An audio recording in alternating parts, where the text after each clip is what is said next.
Aujourd'hui, dans l'invité de la rédaction, nous parlerons de la norme JTI, Journalisme Trust Initiative. C'est un label qui promeut la qualité de production de contenu. Nous en recevons M. Marc Abouflan. Il est responsable Journalisme Trust Initiative chez Reporters sans frontières. Merci M. Abouflan. Merci à vous de m'avoir invité. Alors, pourquoi Journalisme Trust Initiative, JTI? Pourquoi la JTI? C'est parce que nous nous sommes rendus compte que avec l'évolution aujourd'hui du monde, les médias sociaux, les plateformes, il y a beaucoup en plus de contenu, de fausses contenus, de contenus qui ont trait à la désinformation, et que ce soit les individus, mais les algorithmes, on a de plus en plus du mal à identifier les médias qui ont une production responsable et donc qui respectent les règles éthiques et professionnelles. Et donc, on s'est dit qu'il était temps de mettre en place une solution de marché, donc un label, un standard qui certifie ou en tout cas qui différencie les médias qui font une production de qualité, les médias qui ont des processus qui aboutissent à un contenu de qualité. Alors aujourd'hui, il y a plusieurs actions qui sont menées pour lutter efficacement contre la désinformation. Alors, qu'est-ce que cette norme apporte de façon qualitative à l'écosystème du journalisme? Alors, de façon qualitative, ce que cette norme apporte, c'est de mettre une différenciation entre ce qu'on appelle aujourd'hui médias et ce qui ne l'est pas. Parce que, comme je le disais tout à l'heure, c'est difficile aujourd'hui, des fois même pour nos journalistes, d'identifier un média du vrai. Encore plus pour ceux qui ne le sont pas. Donc, les auditeurs, le public qui est à la maison, il y a beaucoup de contenu, beaucoup de production de médias, beaucoup de vidéos qui circulent, beaucoup d'articles, beaucoup de tests. Et pour l'utilisateur lambda, c'est difficile de savoir qui fait quoi, quelle production est digne de confiance. Et on l'a vu avec la guerre en Ukraine, avec la crise de la Covid, c'est de plus en plus difficile pour les gens d'avoir la bonne information. Et donc, ce label apporte une différence. Ça apporte une certification, donc un label que des médias peuvent porter. Donc, les médias qui le portent, c'est gage qu'on peut faire confiance au contenu de ces médias, on peut faire confiance à la production de ces médias parce qu'ils respectent justement un certain nombre de critères. Alors, on a aussi vu qu'on parle de norme ISO. De quoi il s'agit?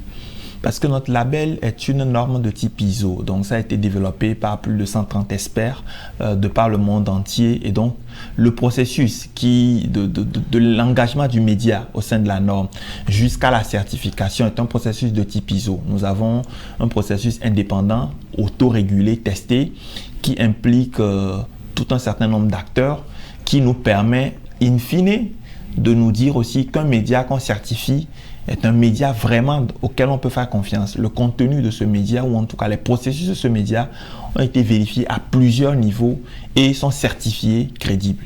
Alors qu'est-ce qui différencie un média certifié norme JTI à celui qui ne l'est pas? Voilà, un média certifié norme JTI, c'est d'abord le fait que c'est un média qui est transparent. Transparent sur son identité, c'est un média qu'on peut identifier, on peut clairement identifier les responsables, les propriétaires, les sources de revenus, donc la structuration de ce média aussi. Et le média est transparent également sur les règles professionnelles, donc son respect de l'éthique et de la déontologie, son respect de sa charte éditoriale, si le média en a un, etc. Et donc, c'est un média qui a mis en place tout un certain nombre de process qui font qu'on peut dire que ce média pratique du journalisme de qualité. Parce que vous êtes d'accord avec moi qu'aujourd'hui, on a beaucoup d'entités, je ne les appellerai pas médias, qui font des productions, mais qui ne relèvent pas forcément du journalisme. Et comme la population ne sait pas forcément, on a une certaine confusion généralement entre ces entités-là et les médias qui s'astreignent au respect des règles, au respect strict des règles éthiques et déontologiques qui gouvernent la profession. Alors, quels sont les médias éligibles à cette certification? C'est tout type de médias. Dès que, en tant que média, vous êtes d'accord pour respecter les normes professionnelles, vous êtes éligible à cette certification qui se passe en trois étapes. D'abord, il y a une première étape d'auto-évaluation.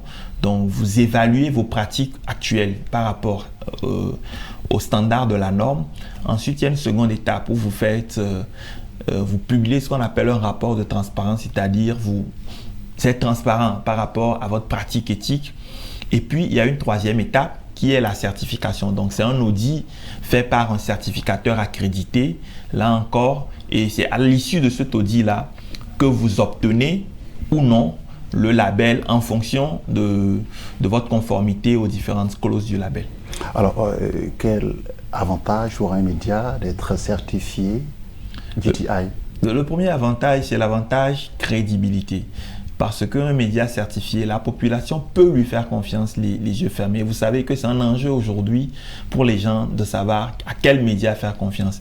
Le second, c'est nos négociations avec les plateformes aujourd'hui qui concentrent un peu l'espace informationnel pour apporter des avantages compétitifs à ces médias, que ce soit en termes d'optimisation pour les moteurs de recherche, que ce soit en termes de revenus d'annonces programmatiques. Le dernier, c'est au niveau des ressources, donc des revenus publicitaires que des entreprises, des corporates peuvent attribuer à ces médias-là, justement parce qu'on les considère comme des médias de confiance, des médias crédibles, des médias qui apportent aussi une sécurité de marque à ceux qui vont communiquer chez eux. D'accord. Mais dans le processus d'attribution, de certification, vous avez énuméré 3 étapes. Mais ce qu'on remarque, c'est que les 2 premières étapes sont seulement des tâches dévolues aux médias. Oui, exactement. Et à ce niveau, comment est-ce que vous vérifiez la transparence, même de la véracité des informations données par ce média? Justement, la première étape est une puisque la course à la certification aussi, il peut y avoir des informations erronées. Bien sûr. La première étape, c'est le média qui fait une auto-évaluation. C'est un exercice volontaire. Le média se dit, voilà un certain nombre de pratiques dans la profession qu'il faut respecter. Et donc, moi, en tant que média, je vais faire une sorte d'analyse de mes pratiques à moi-même pour voir si ces pratiques-là sont conformes à la norme.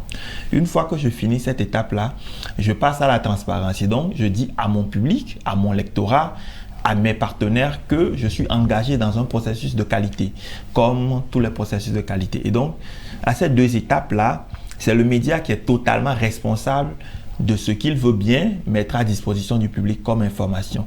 Et c'est justement pour pallier à cette question du fait qu'il peut y avoir des écarts à la vérité que nous avons une 3e étape qui est l'étape de la certification. Donc, nous avons là un auditeur qui lui aussi passe un processus, un auditeur qui est accrédité, donc vérifié, un auditeur de qualité, indépendant, que ce soit de nous en tant que RSF propriétaire de la norme, mais aussi indépendant du média, de toute autre entité, qui va évaluer le média, qui va vérifier toutes les réponses du média une à une et s'assurer qu'elles sont conformes. Et ce n'est que quand l'auditeur aura vérifié que le média, toutes les réponses du média sont conformes à la réalité, qu'il va attribuer cette certification au média. Donc, aux 2 premières étapes, le média n'a pas encore la certification. Et une fois que le média obtient cette certification, c'est dire que toutes les informations qu'elle a données, tout le travail qu'elle a fait a été vérifié et validé par un auditeur qui en a la qualité. Alors tout ça prend combien de temps? Tout dépend. Tout dépend de la volonté du média d'aller vite. Donc, de ce qu'on a pu observer jusque-là, ça peut prendre de quelques heures, une journée à 2 semaines pour la première étape. La seconde étape, c'est un clic.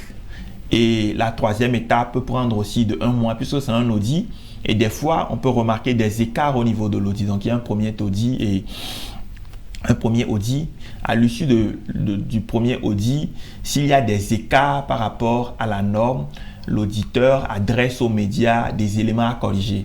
Et donc, en fonction de la rapidité avec laquelle le média va corriger ces éléments-là, l'auditeur prendra donc une décision de conformité ou non. Et donc, ça, de ce qu'on a pu observer jusque-là, peut prendre entre 1 mois et 3 mois. Et 1 mois et 3 mois, ça veut dire que quelque part, pour certifier un média JTI, on n'a pas forcément besoin d'une certaine ancienneté au niveau du média. Non. On a déjà, même pour les médias certifiés, on a tous les types. On a des médias qui sont bien établis, qui sont vieux, comme l'organisme de médias publics suisse. Mais on a aussi de nouveaux médias qui viennent de naître. Et même pour ceux qui, aujourd'hui, veulent entreprendre dans les médias, on les encourage à prendre la norme JTI comme une checklist d'éléments à faire. Et donc, même des médias nouveaux qui viennent de naître, une fois que vous voulez commencer de la production de contenu, vous pouvez passer cette certification-là justement pour donner plus de crédibilité au travail que vous êtes en train de faire et aussi rassurer le public, parce que je crois que tout ce travail-là, in fine, c'est le public qui est au cœur. Et donc, rassurer le public que le travail que vous êtes en train de faire vous le faites dans le respect de toutes les règles éthiques et déontologiques de la profession. On vous a bien compris. Merci, M. Marc Aboflan. Merci d'être passé sur notre plateau. Je rappelle que vous êtes responsable Afrique JTI, Journalist Trust Initiative, et vous étiez sur notre plateau pour parler de ce label. Merci à vous. C'est tout pour aujourd'hui. Merci à tous de nous avoir suivis. L'information continue bien évidemment sur Medi 1.